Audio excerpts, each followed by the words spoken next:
Roh yang kudus, yaitu Roh Allah, mengundang Roh Kudus tinggal, maka rumah tersebut kosong. Nah, kalau rumah tersebut kosong, iblis tidak akan menyia-nyiakan kesempatan. Dia akan menyempurnakan kejahatannya di dalam kehidupan seseorang tersebut. Maka dari sini kita jadi ingat, saudara, iblis itu kan pencuri, pembunuh, pembinasa.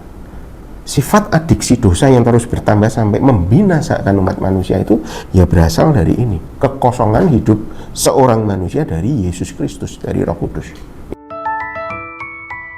Shalom, kasih anugerah Tuhan Yesus Kristus dulu, sekarang, sampai selamanya atas hidup kita, atas saudara sekalian semua, amin. Ya, saudara, hari ini kita akan baca perikop Matius 12 tentang kembalinya roh jahat, yaitu di ayat 43, 44, dan 45. Kita akan baca, kemudian kita akan bahas ini pelan-pelan ya. 43. Apabila roh jahat keluar dari manusia, ia pun mengembara ke tempat-tempat yang tandus mencari perhentian, tetapi ia tidak mendapatkannya. Lalu ia berkata, 44, aku akan kembali ke rumah yang kutinggalkan itu. Maka pergilah ia, mendapati rumah itu kosong, bersih, tersapu, dan rapi, teratur. 45, lalu ia keluar dan mengajak 7 roh lain yang lebih jahat daripadanya, dan mereka masuk dan berdiam di situ. Maka akhirnya keadaan orang itu lebih buruk daripada keadaannya yang semula. Demikian juga akan berlaku atas angkatan yang jahat ini. Menarik ya saudara. Jadi Tuhan Yesus memberikan satu perumpamaan. Ada sebuah rumah yang dulunya dihuni oleh roh jahat. Kemudian rumah itu sudah dibersihkan dari roh jahat, disapu rapi. Nah, roh jahat yang pergi keluar itu tidak menemukan tempat perhentian. Kemudian roh jahat itu kembali ke rumah itu, melihat, wah, rumahnya sudah bersih, rapi, tersapu, teratur. Nah, aku akan kembali, tapi dia tidak kembali sendirian. Dia mengajak 7 roh yang lebih jahat ya, masuk di dalam rumah tersebut. Akibatnya adalah kehancuran ya, keadaan yang lebih buruk dari keadaan sebelum dibersihkan tadi. Nah, saudara, ini sebetulnya Tuhan Yesus sedang berbicara apa dari metafora ini atau dari parabel perumpamaan seperti ini. Ya, di sini di ayat 43 saudara dikatakan roh jahat keluar dari manusia. Nah, roh jahat ini di dalam bahasa Yunaninya adalah roh najis, roh cemar, roh yang tidak bersih, roh yang berlawanan dengan sesuatu yang kudus. Ya, ini bicara tentang kuasa gelap, iblis, dan Satan penguasanya ya. Keluar dari manusia. Jadi manusia itu adalah makhluk 3 unsur. Ada tubuh, ada jiwa, dan juga ada roh manusia itu sendiri ya, di dalam seorang manusia. Jadi ada roh jahat keluar dari manusia. Jadi sebelumnya seseorang itu didiami oleh roh jahat ya. Kemudian setelah diusir keluar, dia mengembara roh jahat tersebut. Tetapi ada manusia ini ya. 44, lalu ia berkata, aku akan kembali ke rumah yang kutinggalkan itu. Kok dari manusia menjadi rumah? Bagaimana saudara? Jadi memang di dalam penjelasan Alkitab bahwa tubuh seorang manusia itu diumpamakan sebagai rumah ya. Saudara masih ingat beberapa ayat yang bicara tentang bahwa kita ini adalah bait Roh Kudus, tubuhmu adalah bait Roh Kudus, bait Roh Allah ya. Kita akan baca ya. Nanti akan kita jelaskan bagaimana metafora ini. 2 Korintus 5 ayat 1 dan 6. Saya bacakan 2 Korintus 5 ayat 1 dan 6. Karena kami tahu bahwa jika kemah tempat kediaman kami di bumi ini dibongkar, ini Rasul Paulus bicara tentang kemah dibongkar, Allah telah menyediakan suatu kediaman di sorga bagi kita, suatu kediaman yang kekal yang tidak dibuat oleh tangan manusia. Maksudnya apa kediaman di bumi ini?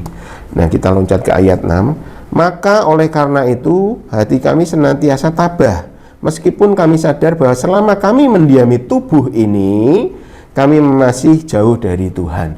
Jadi Rasul Paulus itu memetaforakan atau memberikan kiasan bahwa tubuh ini adalah kemah ya.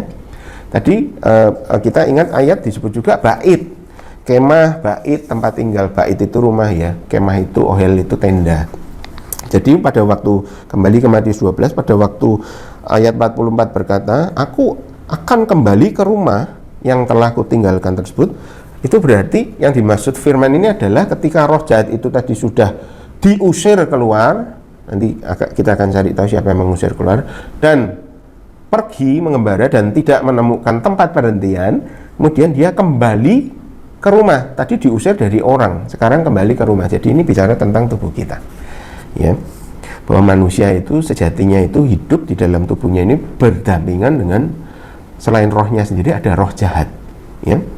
Tapi ketika ada sosok yang mengusir, pergi keluar, kalau rumah tersebut masih kosong, maka roh jahat itu akan kembali. Nah, sekarang pertanyaannya, siapa yang mengusir? Seperti itu, saudara. Nah, kalau kita cek di ayat 44 ini, ia berkata, aku akan kembali ke rumah. Artinya orang ya, tubuh orang. Yang kutinggalkan itu, maka pergilah ia mendapati rumah itu kosong, bersih, tersapu, dan rapi, teratur. Jadi sudah kosong, bersih, tersapu, rapi, teratur. Pertanyaan, siapa yang membersihkan? Nah, kalau saudara baca Alkitab buku, saudara akan dengan mudah menemukan korelasinya di belakang sini, ya. Di Matius 12 juga, saya baca mulai dari ayat 28 ya. Kita mau cari tahu siapa yang mengusir roh jahat tadi, roh najis. 28, Matius 12:28. Tetapi jika aku mengusir setan dengan kuasa roh Allah, maka sesungguhnya kerajaan Allah sudah datang kepadamu. Kalau Yesus sudah mengusir setan di atas muka bumi ini, maka sesungguhnya kerajaan Allah sudah datang pada umat manusia, ya.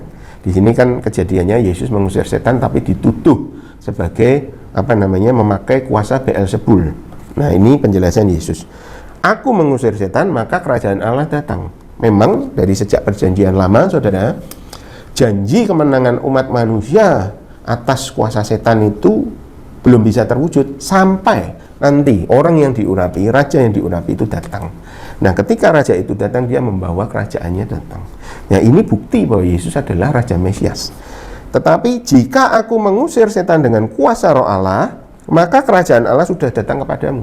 Maka janji pembebasan umat manusia di dunia ini akan roh jahat, roh satan, roh iblis, roh cemar yang najis tadi itu hanya datang, dan baru datang ketika apa? Pertama, diberitakan oleh Yohanes. Kedua, ditunjukkan lewat kuasa pengusiran setan oleh siapa yang Yohanes tunjuk itu. Siapa dia? Yaitu Mesias, Raja Mesias, Raja yang kekal, yaitu Yesus Kristus, Putra Allah yang maha tinggi, ya. Jadi di sini Tuhan Yesus sedang mengakui kealahannya dengan mengusir setan. Usir setan, kerajaan Allah datang. 29, atau bagaimanakah orang dapat memasuki rumah seorang yang kuat dan merampas harta bendanya apabila ia tidak diikatnya dahulu orang kuat itu, sesudah diikatnya barulah dapat ia merampok rumah itu. Nah, menarik, saudara. Yesus mengatakan, kalau saya datang mengusir setan, maka itu tandanya kerajaan Allah sudah turun ke dunia. Nah, kemudian Yesus memberi perumpamaan bagaimana rumah yang sudah ada orang kuatnya itu bisa dirampok. Kan harus diikat dulu oleh orang yang lebih kuat, baru bisa rampok rumah tersebut. Seperti itu ya. Nah, ini yang Yesus kerjakan atas umat manusia. Bahwa rumah tadi manusia yang dulunya adalah dikuasai roh jahat, roh iblis, roh setan yang sangat kuat semenjak 6.000 tahun yang lalu. Kalau dari zaman Yesus berarti 4.000 tahun sebelum Yesus, tidak bisa berkuasa melawan iblis, satan, dan maut dan segala kroni-kroninya yang najis dan cemar dan tidak bersih tadi. Ketika Yesus datang, Yesuslah yang mengikat, ya, dia yang mengikat orang kuat tersebut dan mengusir setan dari rumah atau kemah. Ya, ini manusia. Menarik ya, saudara. Jadi kalau kembali ke ayat 44 tadi, dikatakan setan itu berkata, aku akan kembali ke rumah yang telah kutinggalkan itu. Maka pergilah ia mendapati rumah itu sudah kosong, bersih, tersapu, dan rapi, teratur, saudara. Nah, pertanyaannya, siapa yang membersihkan? Dari ayat sebelumnya kita tahu ternyata Yesus yang sudah hadir 2000 tahun yang lalu itu yang membersihkan umat manusia, mengusir setan, mengikat orang kuat tersebut, dan mengosongkan rumah tersebut, dan merapikan, bersih, rapi, teratur, tersapu. Nangkap ya saudara? Ini yang terjadi secara alam roh, dan diceritakan secara metafora bahwa tubuh kita umat manusia itu adalah suatu bait, suatu rumah. Cuma pertanyaannya, bait apa? Bait Roh Kudus atau bait setan, seperti itu. Sebab selain tubuh kita dihuni oleh roh kita sendiri, rupanya dari pengetahuan firman ini kita tahu bahwa roh jahat itu bisa meninggali hidup seseorang. Lanjut ya. 44. Lalu ia, setan itu, keluar dan mengajak 7 roh lain yang lebih jahat daripadanya. Jadi waktu kembalinya, dia lihat rumahnya kosong. Kok bisa kosong? Kenapa? Nanti kita cari tahu. Akhirnya setan tersebut mengajak 7 roh yang lebih jahat. Dan kita tahu saudara, angka 7 ini adalah angka kesempurnaan menurut gematria Alkitab. Ya, 70 kali 7, 490. Tamim, saya pernah jelaskan ya, sempurna. Jadi 7 ini adalah sempurna, selesai, genap, seperti itu. Jadi 7 roh jahat ini adalah puncak dari kejahatan si iblis. Menarik ya. Kalau manusia sudah pernah dibersihkan oleh Yesus, kemudian dia kosong, kemudian iblis yang datang itu lebih jahat, saudara. Ya. Nah, di sini kita tahu, saudara, kenapa dalam hidup manusia ini seringkali dosa bisa begitu berkuasa sampai membuat adiksi, ketagihan, ya. Adiksi itu kan menarik ya, kalau kita lihat orang kecanduan narkoba itu kan dosisnya meningkat, saudara. Kalau dulu biasanya pakai obat terlarang itu 1 gram, sudah seminggu 1 gram tidak ada rasanya, harus meningkat jadi 2 gram, dan meningkat sampai matinya dia. Nah, Tuhan Yesus menjelaskan bahwa seseorang yang sudah dibersihkan oleh kuasa darah Yesus, dan Yesus bilang kuasa darah Yesus itu telah membersihkan seluruh dunia. Tetapi kalau orang tersebut tidak mengundang Yesus sebagai Raja Mesias di dalam hatinya dan tinggal di sana dan menjadikan tubuhnya sebagai bait roh yang kudus, ada roh manusia, ada roh jahat, roh yang kudus yaitu roh Allah, mengundang Roh Kudus tinggal, maka rumah tersebut kosong. Nah, kalau rumah tersebut kosong, iblis tidak akan menyia-nyiakan kesempatan. Dia akan menyempurnakan kejahatannya di dalam kehidupan seseorang tersebut. Maka dari sini kita jadi ingat, saudara, iblis itu kan pencuri, pembunuh, pembinasa.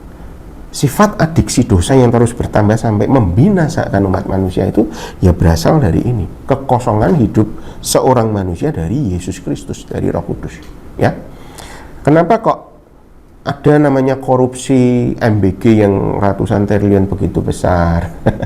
Dipercaya ngasih makan orang kok korupsi, ya, jatahnya anak-anak sekolah untuk perbaikan gizi dikorupsi. Kenapa kok ada kasus-kasus seperti itu, korupsi, pencurian? Karena bapak pencuri itu adalah iblis. Dan perhatikan saudara, korupsi yang sekian ratus miliar atau triliun itu tidak dimulai dari ujuk-ujuk dia ngambil uang segitu banyak. Enggak. Yang terjadi adalah orang tersebut terbiasa melakukan pencurian kecil-kecilan. Dulunya mungkin orang sederhana, bisanya cuman markup nota kecil, dimulai dari seperti itu, mencuri uang kas, menggelapkan kecil-kecilan mulai dari puluhan ribu, ratusan ribu. Tapi saudara perhatikan, itu sifatnya adiktif, nagih, ya. Ketika dosa itu dilakukan, iblis tidak buang kesempatan yang dia masukkan lebih besar. Maka yang dulunya cuma markup nota, kalau ada kesempatan makin besar, ya korupsi yang miliaran seperti korupsi MBG tersebut, pencuri, pembunuh. Kenapa terjadi pembunuhan? Tidak ada orang ujuk-ujuk datang bunuh orang, tidak ada. Yang terjadi itu bagaimana? Di dalam batinnya, Tuhan Yesus sudah pernah bilang bahwa jangan marah. Nanti kalau marah kamu akan punya potensi untuk kepada pembunuhan. Seperti itu, seperti kasus Kain. Waktu Tuhan Yesus memperingati Kain untuk tidak marah pada adiknya Habil di kitab Kejadian. Dia ulang lagi di Injil, ya, seperti itu. Nah saudara, kemarahan ini kenapa bisa meningkat kepada pembunuhan, pencuri, pembunuh, pembinasa, pembunuhan. Nah, Karena saudara, seseorang yang marah kemudian membenci saudaranya dan tidak mau mengampuni seperti yang perintahkan oleh Tuhan, kasihilah, ampunilah bahkan musuhmu, maka yang terjadi di dalam batin ini adalah adanya peningkatan adiksi tadi, dari marah menjadi benci. Kemudian ada istilah psikologi itu namanya dehumanisasi. Apa? Membunuh di dalam batin. Orang kalau sudah benci pada orang lain, di dalam batinnya tidak terkendali, dia sudah membunuh orang itu di dalam batinnya. Menganggap orang yang dia benci, yang bersalah padanya, yang membuat dia marah itu tidak sama dengan manusia, lebih rendah dari manusia, layak untuk diperlakukan lebih rendah dari manusia.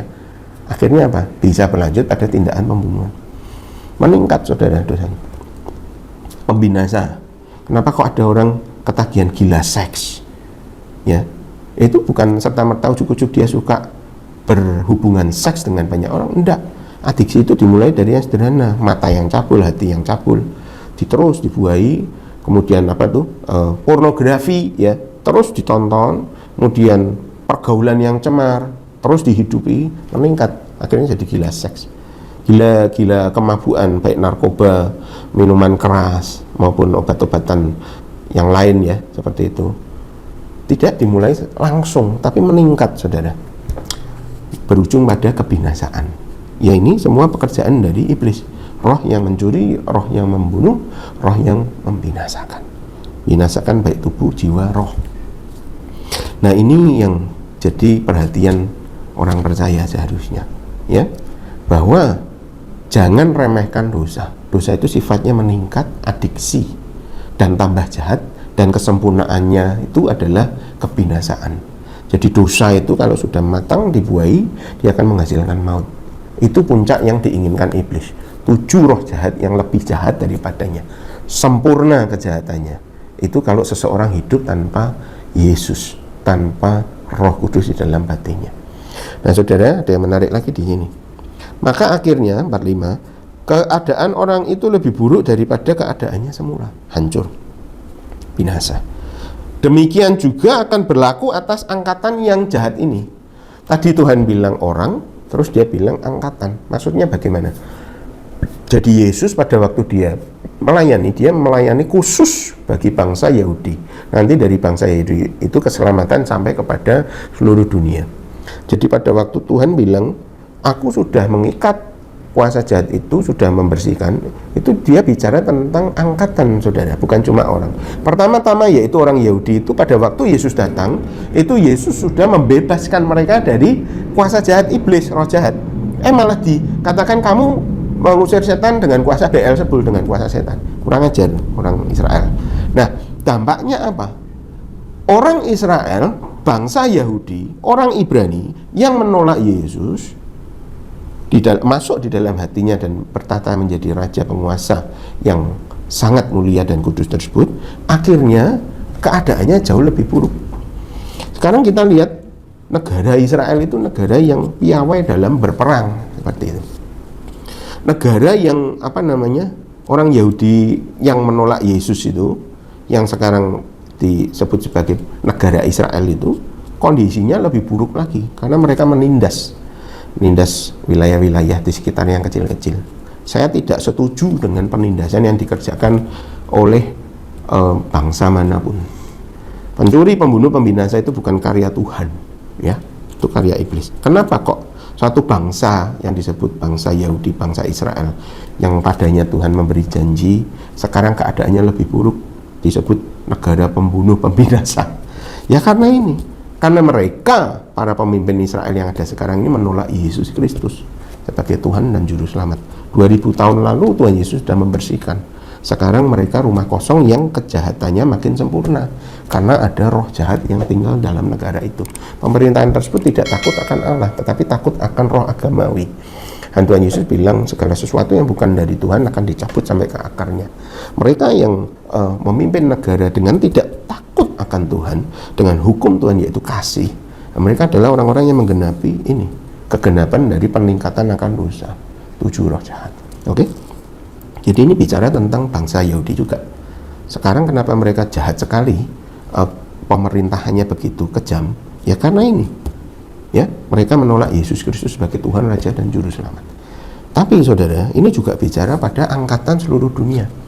Kalau di bangsa manapun, di negara manapun, di suku apapun, bahasa apapun, Yesus tidak masuk di dalam hati bangsa, suku, dan bahasa tersebut, maka dosa akan berkuasa. Iblis akan meningkatkan kualitas dari kejahatannya.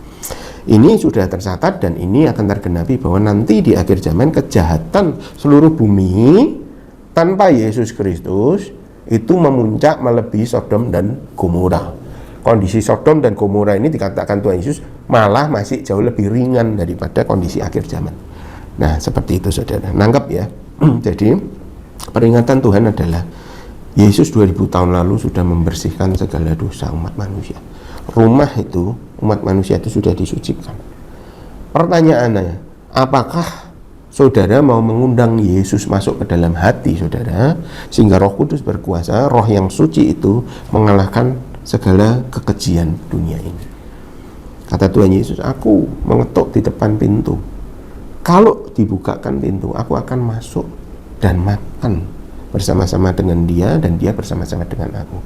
Maka hari ini saudara, kalau saudara mengalami keterikatan adiksi dosa tertentu, ini adalah undangan saudara untuk mengundang Roh Kudus masuk dalam hidup saudara. Tetapi kalau kita lihat ini sebagai skupnya, sebagai angkatan, maka saudara harus berdoa. Kalau saudara adalah anak Tuhan, saudara harus berdoa bahwa ini adalah kegenapan dari akhir zaman.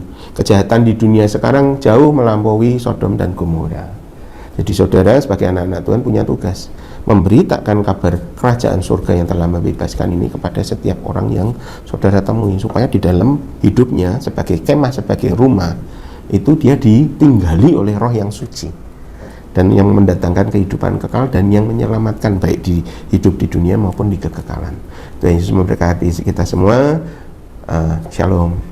Jangan lupa like, comment, share, dan subscribe channel GKBK Hal Semarang.